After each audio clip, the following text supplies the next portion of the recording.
13h à Ouagadougou, bienvenue à cette session d'information de la mi-journée. Voici les titres. Prestation de serment du lieutenant-colonel Paul-Henri Sandaogo Damiba devant le Conseil constitutionnel en qualité de président du FASO. Et à ce propos, nous accueillerons sur ce plateau Bernard Bougma, chef de desk politique de Tweet TV Watt FM, afin de décrypter davantage ce message.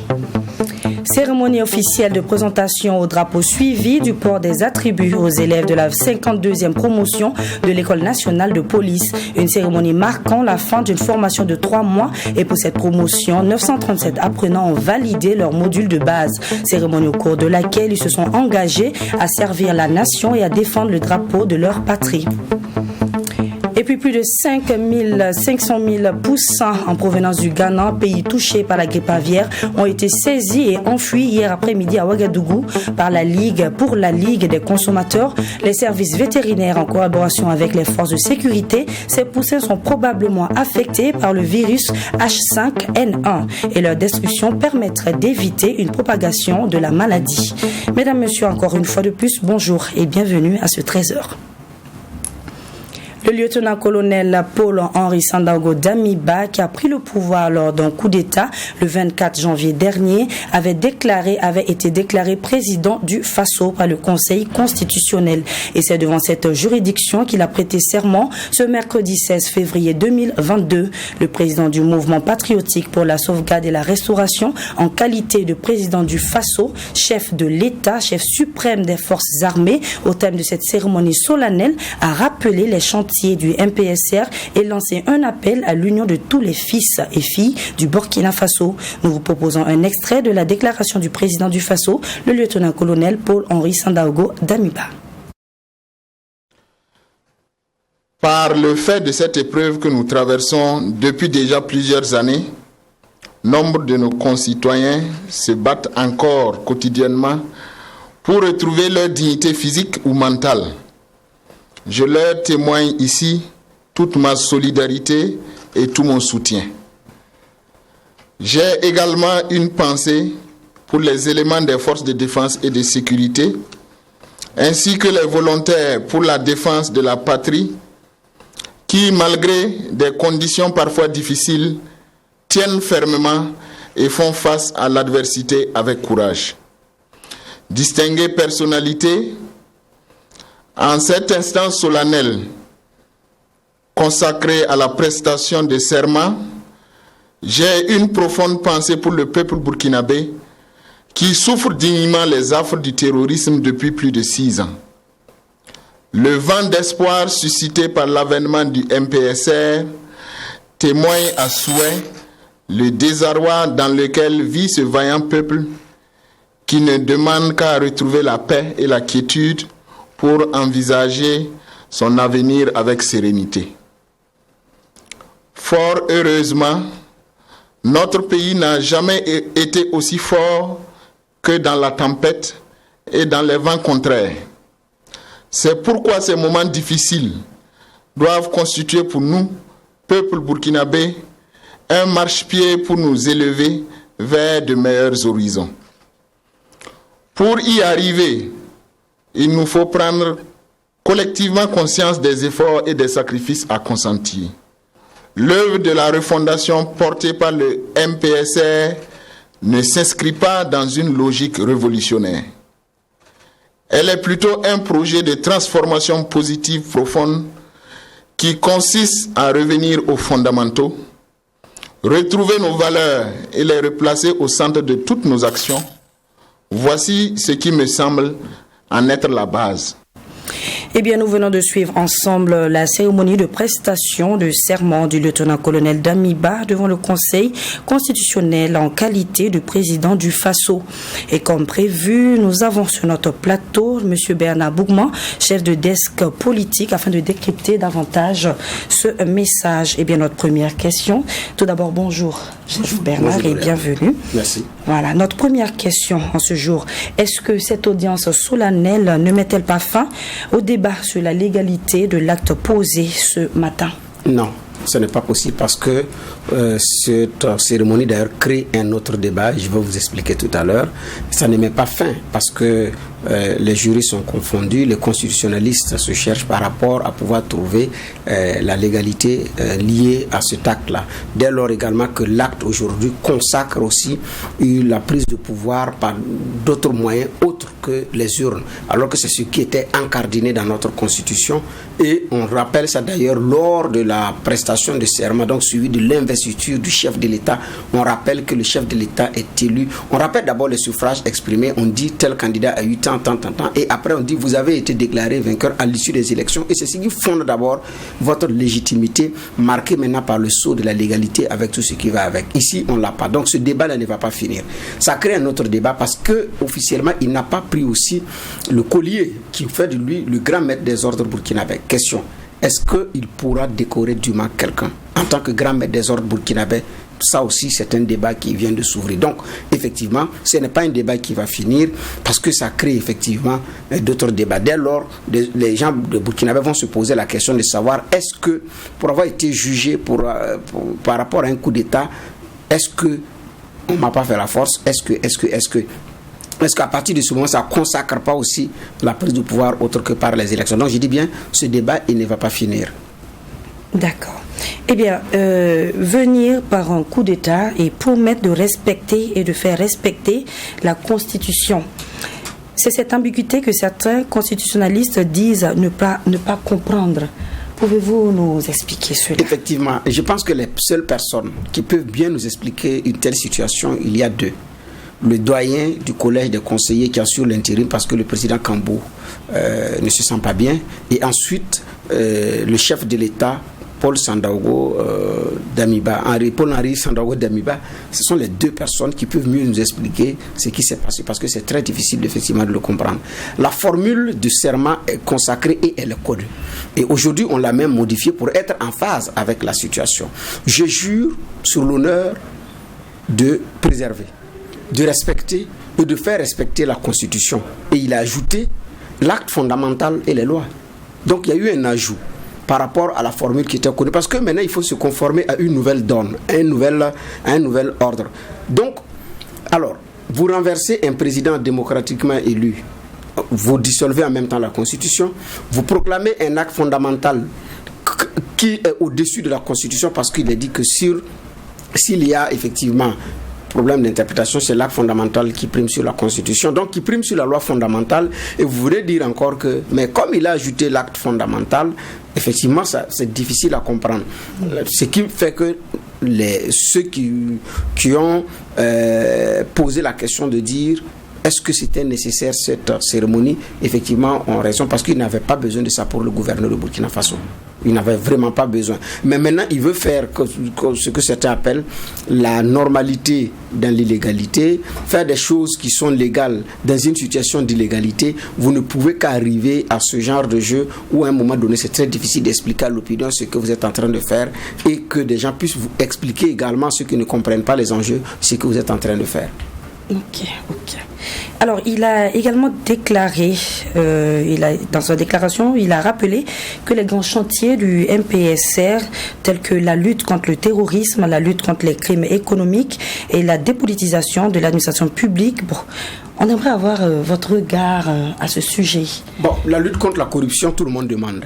Les questions sécuritaires, on n'a plus besoin d'insister sur cela. Maintenant, par rapport à l'épineuse question de la dépolitisation de l'administration, je pense que là, c'est beaucoup plus les garde-fous que nous allons mettre dans notre administration. Je prends un exemple. Que quelqu'un ne se balade pas dans les couloirs à l'effigie du parti politique et ne transforme pas son bureau en cercle de rencontre du parti politique, que dans les recrutements, parfois qui se font sur concours, que ce ne soit pas les militants ou les cadres du parti forcément qui soient au pouvoir ou qui sont de la majorité qui aient droit au poste. Maintenant, faire en sorte qu'on ne sente pas le goût de la politique à l'intérieur. Parce que quand on parle de politisation, les uns et les autres voient ceux qui sont au pouvoir.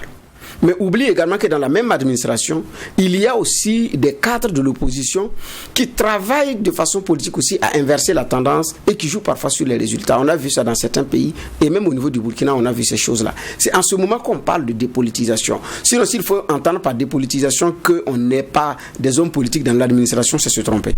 Donc, moi, j'attends de voir comment est-ce qu'on va assainir, avoir une administration orientée résultat, avoir des hommes et des femmes qui sont au-dessus de la mêlée, qui pensent nation, qui pensent patrie au lieu de penser parti politique, oui. Parce que le Burkinabé aussi, c'est ça. Hein. D'abord, le Burkinabé, il pense partisan. Il pense d'abord religion, ethnie. Il pense, comment on appelle ça, appartenance politique avant de penser nation.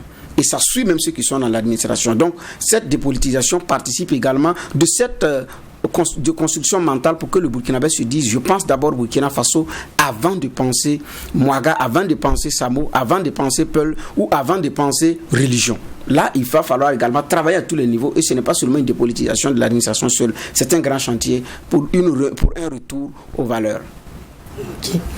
Eh bien, nous le savons, cette investiture intervient à un moment où un comité de 15 membres travaille sur des propositions concernant les institutions.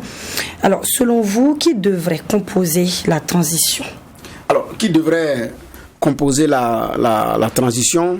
On s'attendra certainement à des organes, à un gouvernement, donc un premier ministre et un gouvernement naturellement.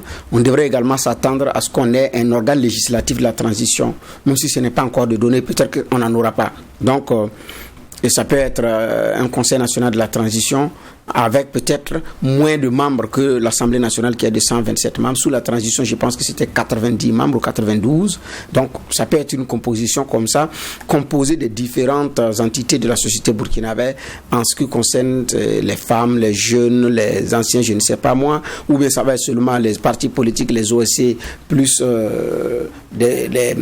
une catégorie de personnes ayant une expertise poussée donc dans le label expert. Ça peut être une composition comme ça. Mais à côté aussi, il y a d'autres organes naturellement pour accompagner. Donc, on attendra de voir comment est-ce que ce travail va être fait, mais les 15 sont en train de travailler. Normalement, c'est mardi prochain que les 15 doivent livrer le fruit de leur travail. Donc, on attend de voir le fruit de leur travail pour mieux effectivement apprécier.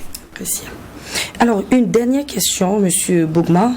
On sait que le mandat du président durera le temps défini par la charte de transition. La durée de cette transition ne serait-elle pas l'enjeu majeur? Exactement, parce que pour d'ailleurs la prestation de serment, quand le président est élu, on relit, on dit que le président du Faso, on lit les dispositions constitutionnelles, on dit que le président du Faso est élu pour un mandat de 5 ans, renouvelable une seule fois.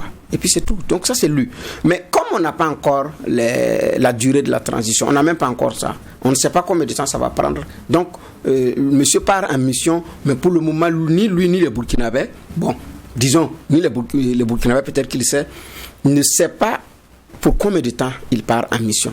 Donc, l'enjeu majeur également, ça va être cela. Parce qu'en fonction du chronogramme, en fonction du délai de cette transition, on saura si c'est réaliste ou ce n'est pas réaliste. Si vous dites que vous allez gérer ces questions-là dans 6 mois, les gens vont savoir que ce n'est pas réaliste. Maintenant, si vous voulez 5 ans ou 6 ans, on vous dit, bon, c'est quand même trop aussi.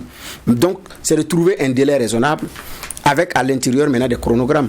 La sécurisation, la priorité de la sécurisation du territoire, la défense des territoires qui ne sont pas encore touchés, la reconquête et la réinstallation des localités touchées, la réinstallation des déplacés internes, donc pour pouvoir maîtriser la tendance, inverser la tendance avant de pouvoir aller aux élections. Est-ce que ce que je viens de dérouler, on peut le faire en 1 an, en 2 ans, en 3 ans ou en 4 ans?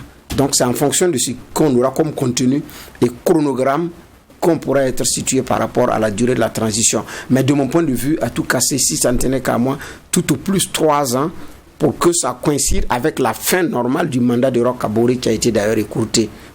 Et je pense que si nous retroussons les manches en 3 ans, nous pouvons faire l'essentiel. Parce qu'une transition n'a pas vocation aussi de résoudre les problèmes d'un pays. Ça n'existe pas. Même les présidents élus n'arrivent pas à le faire. Ce n'est pas une transition qui peut résoudre les problèmes d'un pays avant de partir. Parce que chaque jour, il y a de nouveaux dossiers qui s'ouvrent. Tout à fait. Eh bien, merci à vous, M. Bernard Bougma, qui, je le rappelle, est chef desk à Tweetivier Watt FM. Eh bien, nous poursuivons ce journal. Ce mardi 15 février 2022 a eu lieu la cérémonie des présentations au drapeau, suivie du port des attributs aux élèves de la 52e promotion de l'École nationale de police. Une cérémonie qui marque la fin de la formation militaire de base des élèves de cette école. Pour cette promotion, 937 apprenants ont validé leur module. 3 apprenants, dont un de la police nationale et 2 autres de la police municipale, continuent leurs apprentissages en vue de la session de rattrapage. Mamedriana Kamabou nous en dit plus. Ces élèves de l'École nationale de la police viennent de franchir la première étape de leur formation. Après le port des attributs, ils peuvent désormais se présenter comme élèves sous-officiers de police, élèves inspecteurs, élèves contrôleurs, élèves assistants ou encore élèves agents de la police municipale. Le premier responsable de cet établissement a insisté sur le strict respect de règlements intérieurs. Il invite par ailleurs les apprenants à préserver un climat de solidarité et de cohésion. L'étape qui reste, c'est la formation, j'allais dire, pédagogique pour les autres modules. Parce que là, on vous a dit que c'était le premier module. Donc, ils vont avoir affaire à d'autres modules. Nous avons 5 modules pour certains cycles et 6 modules pour les plus gradés. Alors, ce que nous leur recommandons pour l'étape suivante, c'est la discipline. On l'a déjà dit dans notre mot. Ces élèves de la 52e promotion ont été aussi présentés au drapeau. Une présentation qui permet à ce dernier de prendre part aux prises d'armes. Ils sont aussi engagés à servir la nation et à défendre le drapeau en tout temps et en tout lieu. Je crois qu'au-delà du symbolisme, c'est un acte fort, ce qui va ouvrir la voie certainement aux défis nouveaux auxquels ils feront face. Je profite donc de cet instant pour les appeler à être plus vigilants et surtout à se dire que le droit, n'est-ce pas, donc à la présentation au drapeau et le port du passant leur donne désormais des obligations vis-à-vis des populations. Bientôt, n'est-ce pas, ils seront donc sur le théâtre des opérations pour certainement mettre à profit ce qu'ils ont dû apprendre. Et à l'instar de plusieurs écoles professionnelles, l'École nationale de la police applique un système d'enseignement modulaire. Et un accent particulier est également mis sur le premier module intitulé « Formation militaire de base ». Toute recrue n'ayant pas exécuté 85% de son volume horaire total redouble la première année. Pour cette promotion, 937 apprenants ont validé le module. 3 apprenants, dont un de la police nationale et 2 autres de la police municipale, continuent leur apprentissage en vue de la session de rattrapage. Le 10 février dernier, le président du MPSR prenait la décision de réorganiser la sécurité de certaines institutions, notamment la présidence du FASO, la primature et l'Assemblée nationale. Ainsi, la sécurité du président du FASO relève désormais de l'armée de terre. La gendarmerie, elle, assure la sécurité du Premier ministre et le président de l'Assemblée nationale gardé par la police. Cette réforme est-elle opportune? Quelles sont ses implications? Éléments de réponse dans ce reportage signé Maxime Jean-Eudes Bambara. Les services de sécurité de la présidence, de la primature et de l'Assemblée nationale seront respectivement assurés par l'armée de terre, la gendarmerie et la police. Ainsi en a décidé le président du MPSR, chef de l'État, dans un acte signé le 10 février dernier. Fini donc la sécurisation mixte de la présidence du FASO, qui était l'affaire de l'armée, de la gendarmerie et de la police, réunis au sein du GSPR, le groupement de sécurité et de protection républicaine. Une unité mise en place après la dissolution de l'ex-RSP, régiment de sécurité présidentielle. Pour l'expert en sécurité, Mahamoudou Sawadgo, cette répartition correspond aux missions et aux aptitudes des différentes unités. Que l'armée de terre s'occupe de la sécurité du président correspond à une mission qui est dévolue aux unités spéciales de l'armée qui ont la capacité humaine et logistique nécessaire pour pouvoir assurer correctement la sécurité du chef de l'État. Et que la gendarmerie assure la sécurité du Premier ministre, et ça correspond effectivement aussi aux prédispositions et à la capacité de la gendarmerie de pouvoir assurer la sécurité du Premier ministre, et qui est une sécurité qui est moins plus grande et moins plus éprouvante que la sécurité du président. Et que l'Assemblée aussi soit assurée par la police. Je pense que ça correspond aussi à une capacité pour les policiers d'assurer la sécurité de ce troisième personnage de l'État. Pour ce dernier, cette réforme va permettre non seulement d'harmoniser les traitements entre les différents corps, mais aussi d'apaiser les tensions qui pourraient exister entre eux. Un corps mixte, c'est un corps aussi qui fonctionne avec différentes entités qui n'ont pas la même formation, qui n'ont pas le même dévouement et qui n'ont pas les mêmes effectifs.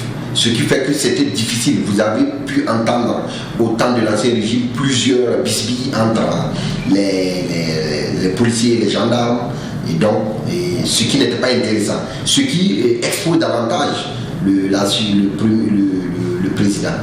La sécurité du président du Faso nécessite un effectif et des moyens logistiques conséquents que seule l'armée dispose selon l'expert en sécurité.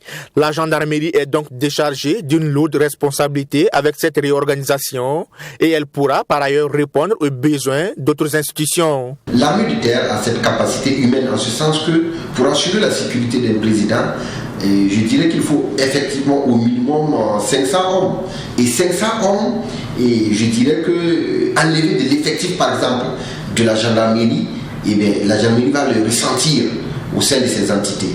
C'est la même chose que la police qui peut-être va manquer de certaines capacités logistiques pour pouvoir atteindre ses objectifs si on confiait à la police et la sécurité, si on confiait toute la sécurité du président à la police. Donc voilà un peu comment on appelle ça, les contraintes liées à chaque corps. La gendarmerie quitte le dispositif sécuritaire de la présidente du Faso, mais pas totalement, puisque l'escorte motorisée, la garde rouge et la fanfare pour les honneurs seront assurés par des éléments de la gendarmerie.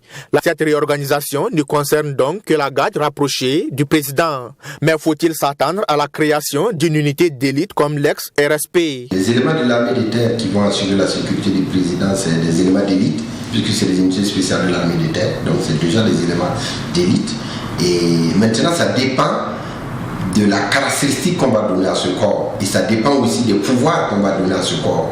Et c'est ça qui va déterminer le fait que ce corps va ressembler à l'ancien corps qui a été dissous, ou bien ce corps va rester républicain et donc être assujetti aux autres règles comme les autres entités. Et aussi, ça dépend des privilèges qu'on va accorder à ce corps. L'expert en sécurité, Mahamoudou Sawadgo, interpelle déjà les autorités à mettre des garde-fous en place à travers des textes clairs afin d'éviter que ceux qui ont en charge la garde du président du Faso se croient supérieurs aux autres corps de l'armée, toute chose qui pourrait créer des frustrations à la longue.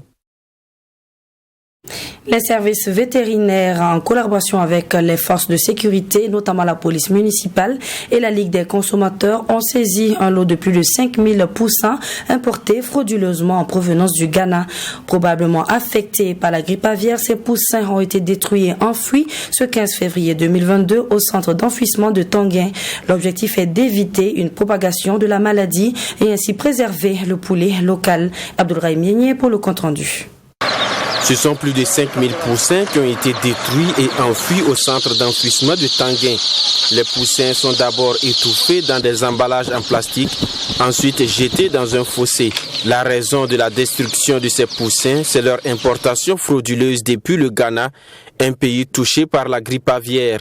Pour le directeur général des services vétérinaires, tout produit aviaire en provenance d'un pays touché par la grippe aviaire est suspect. Aujourd'hui, il y a une rupture, donc les gens ont trouvé d'autres voies pour faire rentrer les poussins, et tout en se disant que bon, je vais me faire l'argent rapidement, alors qu'ils détruisent l'élevage du Burkina Faso. Et donc c'est pourquoi il faut vraiment que tous ceux qui auront vent de ces situations, d'informer rapidement les services vétérinaires pour que des dispositions soient prises. Sinon, on ne pourra pas gérer la maladie. Et si la maladie devient endémique au Burkina, ça veut dire qu'il n'y aura plus d'élevage qui soit viable, surtout l'élevage de la volaille qui soit viable au Burkina Faso. Et nous avons le poulet bicyclette qui fait notre fierté. Et si on n'a plus ça, ça devient un problème.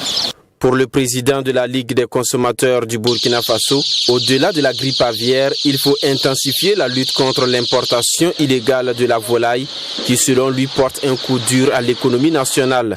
Donc ça veut dire qu'au niveau de l'État, la société civile est prête à l'accompagner. Mais il faudrait que l'on mette davantage du tonus pour éradiquer de façon définitive la situation. Parce que le phénomène plutôt, parce que quelque part, lorsque vous regardez dans les quartiers, vous voyez des gens qui se baladent avec des poussins et ça devient le lot quotidien dans les quartiers. Ce qui veut dire qu'il faut davantage mener la lutte. Si on laisse rentrer ces volailles-là, ça veut dire que ces messieurs qui utilisent au village la volaille comme moyen de lutte contre la pauvreté vont davantage s'appauvrir. Et le consommateur que nous sommes, nous avons le devoir de contribuer à ce qu'on puisse sauvegarder, en tout cas, ces paysans-là sur le plan économique, mais aussi sauvegarder de façon générale la filière dans son ensemble au niveau du Burkina Faso, parce que le label poulet bicyclette, c'est une première, mais ça fait la fierté de notre pays. À en croire le directeur général des services vétérinaires, la saisine a été possible grâce à la collaboration de la police municipale et la Ligue des consommateurs du Burkina. Le propriétaire est activement recherché et sera sanctionné conformément au texte en vigueur, à en croire Adama Maïga. Selon certains indicateurs des services hospitaliers, les cancers touchent chaque année entre 750 et 1 millier d'enfants. En 2021, le service d'oncologie pédiatrie du CHU Yalgado Ouedraogo a enregistré 176 patients pour 28 lits. Les capacités de prise en charge de ces enfants victimes de cancer sont donc insuffisantes. Sensible à cette réalité, le Lions Club District 403 A3 lancé en février 2021 la construction d'un bâtiment R+1 et la rénovation du centre de récupération et d'éducation nutritionnelle CREN afin de renforcer les capacités du service d'oncologie pédiatrique. Et bien ce 15 février 2022, le CREN du service d'oncologie pédiatrique rénové a été inauguré. Les détails tout de suite avec Michael Tougré. La rénovation du centre de récupération et d'éducation nutritionnelle du service d'oncologie pédiatrique du CHU Yalgado Ouedraogo, lancé en février 2021, est inauguré ce 15 février 2022, journée internationale du cancer de l'enfant et de l'adolescent. Ces bâtiments, entièrement relookés grâce au Lions Club District 403 A3, sont composés de salles d'hospitalisation, de salles de soins et bien d'autres commodités pour la prise en charge des patients. Un pari gagné par le Lions Club dans la mise en œuvre du projet de lutte contre le cancer infantile au Burkina Faso. Alors ces centres, on ne dispose pas de services d'oncologie, on a une unité d'oncologie. Dans le Lions Club, en accord avec la direction générale de l'hôpital et avec la validation du ministère de la Santé, a travaillé à pouvoir créer ce service et cette création passait par la rénovation de ce bâtiment du CREN qui devient en réalité un bâtiment destiné à l'hospitalisation du jour et au service ambulatoire du centre hospitalier Yalgado Ouedraogo. La prise en charge des enfants victimes de cancer est une préoccupation au service d'oncologie pédiatrique du CHU Yalgado Ouedraogo. Selon le chef du département pédiatrique, en 2021, son service a reçu 150 enfants souffrant de cancer et déjà en 2022, en seulement 2 mois, une vingtaine de nouveaux cas de cancer est enregistré au service d'oncologie pédiatrique. Le bâtiment était même complètement hors service et on ne pouvait pas y travailler. Et le Lions Club a répondu favorablement à cette requête pour nous permettre de rénover ce bâtiment, pour nous permettre ensuite de prendre correctement les enfants souffrant de cancer. Puis en charge de cancer est hors de portée de tout, burkinabé moyen. Et c'est pourquoi il faut tout faire pour accompagner ces enfants qui souffrent de cancer. La rénovation de ce centre de récupération et d'éducation nutritionnelle par le Lions Club District 403 A3 avec l'appui de ses partenaires a coûté un peu plus de 26 millions de francs CFA. Le projet prévoit également l'extension du service d'oncologie pédiatrique avec la construction d'un bâtiment R+1 dont l'inauguration est annoncée pour les mois à venir. Le procureur du Faso près le tribunal de grande instance Ouaga 1 a annoncé la reprise prochaine du dossier dit affaire charbon fin, sans toutefois donner de jour précis. Dans son communiqué en date du 15 février, Aruna Yoda est également revenu sur les différentes raisons qui justifient cette lenteur du dossier. La substance du communiqué, c'est avec Cheikh Omar Ouedraogo. Cela fait plus de 2 ans et demi que le dossier dit charbon fin, appelé en audience pour la première fois, n'a toujours pas connu son épilogue sur le plan judiciaire. Cependant, selon un communiqué du procureur du Faso près le tribunal de grande instance Ouaga 1 Aruna Yoda en date de ce 15 février, le dossier sera enrôlé en vue d'un jugement les prochains jours. Le communiqué ajoute que les analyses du laboratoire sont enfin terminées et le rapport d'expertise en cours de finalisation devrait être déposé dans les prochains jours. Le rapport d'expertise demandé par la société minière Ayamgol Isakan SA est fondamental pour la suite du dossier, ce qui explique en partie le temps mis dans la procédure, précise le procureur. Il évoque également d'autres raisons qui expliquent la relative lenteur dans le traitement de ce dossier. Il s'agit notamment des contraintes liées à la commission d'une équipe d'experts, la désignation du laboratoire adéquat et le temps nécessaire à l'analyse des échantillons estimés à 2000 suivant le protocole. Le parquet du pôle judiciaire spécialisé en matière économique et financière travaille avec les autres compartiments du tribunal de grande instance Ouaga 1 dédié à cette tâche afin d'apporter une réponse efficace à la criminalité économique et financière, a conclu Aruna Yoda.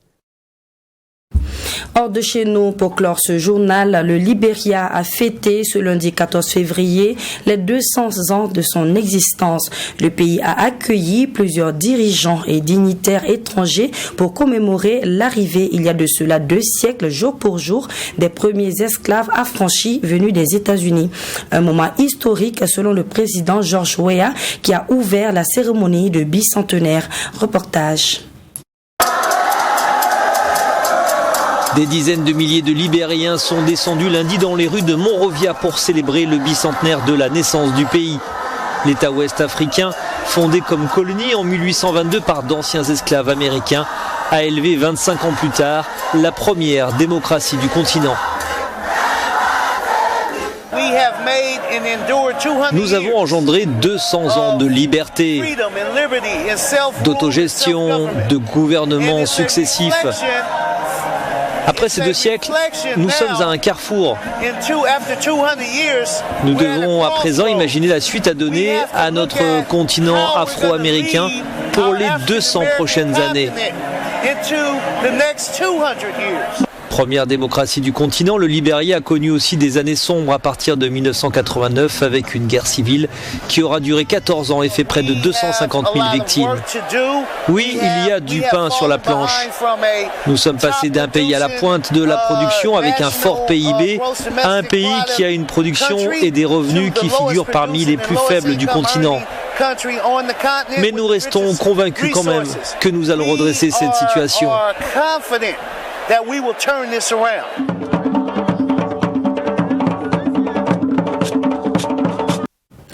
de ce journal. Merci de nous avoir suivis. Je vous laisse méditer sur cette citation de Nelson Mandela qui dit que vos choix soient le reflet de vos espoirs et non de vos peurs. Sur ce, prenez grand soin de vous et à demain.